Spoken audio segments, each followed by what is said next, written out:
Class 8 math chapter 3 हमारा introduction का part 3 चालू है। ठीक है, एनसीईआरटी सीबीएसई के बुक से। ठीक है, अब हम पहुंच गए रेगुलर एंड इर्रेगुलर पॉलीगॉन्स। ठीक है, रेगुलर और इर्रेगुलर पॉलीगॉन बोलते किसको है, किसको कहते हैं?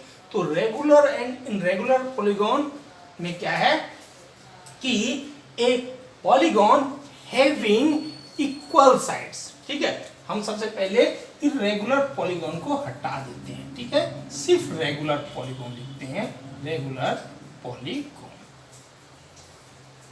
ओके, तो इसमें क्या है कि ए पॉलीगॉन हैविंग इक्वल साइड्स। ठीक है, ये जो लाइन सेगमेंट है, ये लाइन सेगमेंट इस लाइन सेगमेंट के और इस लाइन सेगमेंट के बराबर यदि है, यानी तीनों के तीनों लाइन सेगमेंट जो है वो यदि बराबर हैं, दैट मींस साइड्स बराबर हैं, इसके साइड, ये साइड और ये तीनों के तीनों बराबर हैं, और साथ में एंड इक्वल एंगल्स, और ये एंगल भी तीनों के तीनों बराबर हैं, तो वो पॉलीगॉन जो कहलाएगा रेगुलर पॉलीगॉन कहलाएगा। ठीक है, अब इक्विलैटरल ट्राइंगल में मान लीजिए एक ट्राइंगल मैंने बनाया जिसमें तीनों साइड्स बराबर रखी। ठीक है, और एंगल भी मैंने तीनों बराबर रखे, तब भी एंगल और साइड्स बराबर होने पर ही ये रेगुलर पॉलीगॉन कहलाएगा। इसमें क्या है, ये स्क्वायर है, स्क्वायर में क्या होता है, ये 90 डिग्री होता है, ये भी 90 डिग्री, ये भी 90 डिग्री और ये भी 90 डिग्री,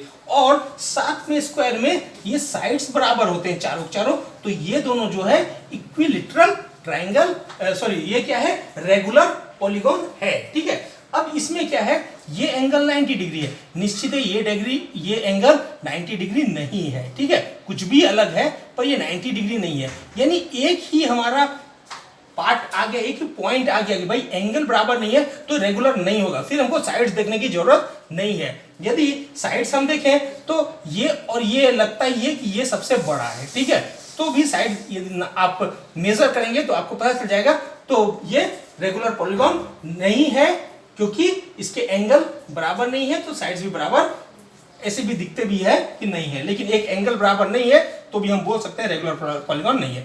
इसमें क्या है, सारे के सारे एंगल बराबर, ये रेक्टेंगल है, ये रेक्टेंगल है, इसमें सारे के सारे एंगल बराबर हैं, लेकिन साइड्स बराबर नहीं है, क्योंकि ये साइड इसके बराबर है और ये साइड इसके बराबर, लेकिन ये साइड इसके बराबर नहीं है, ये साइड इसके बराबर नहीं है, ये साइड इसके बराबर नहीं है और ये साइड इसके बराबर नहीं है, यानी चारों के चारों साइड बराबर नहीं हुए, तो भी ये रेगुलर पॉलीगॉन नहीं हुए, ये भी रेगुलर पॉलीगॉन नहीं हुए, ये हुए और ये हुए। ठीक है, तो रेगुलर पॉलीगॉन क्या है आपको समझ में अच्छे से आ गया होगा।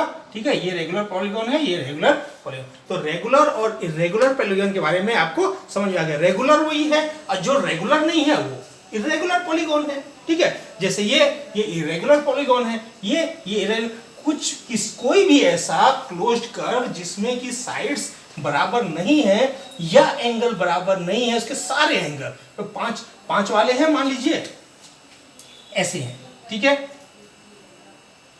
ये ऐसे है। ठीक है, इसमें भी यदि सारे एंगल बराबर हों, ठीक है, और सारे साइड्स बराबर, तो हम बोल सकते हैं रेगुलर पॉलीगॉन है। ठीक है, नहीं हुए, कुछ भी एक मिस हो गया, एंगल बराबर नहीं हुए, तो रेगुलर पॉलीगॉन नहीं है। तो वो रेगुलर पॉलीगॉन और इर्रेगुलर पॉलीगॉन आपको समझ में आ गया होगा कि रेगुलर क्या है, जो रेगुलर नहीं है वो इर्रेगुलर है। ठीक है, तो ये पूरा कंप्लीट हो गया।